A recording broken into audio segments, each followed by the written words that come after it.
अखिया कुछ बतिया करी धड़कन, कुछ कह न सकी उठवा जब होई मधुर मिलन।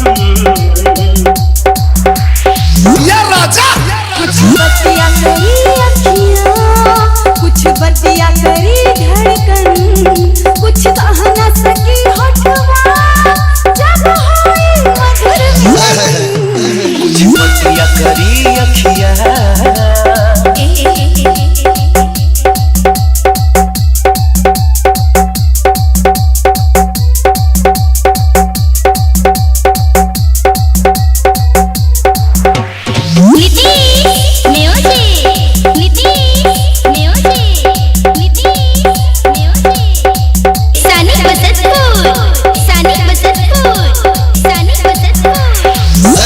के गर्मी के हमनी के हो जाई एहसास हो, बस नजर भर देखब तोहके तू हो जाइबू खास हो।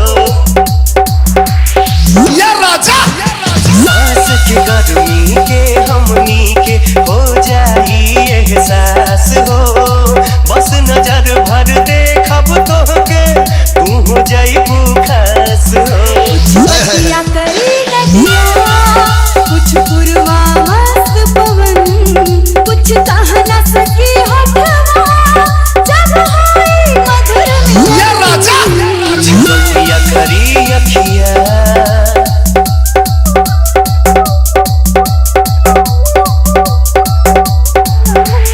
DJ DJ DJ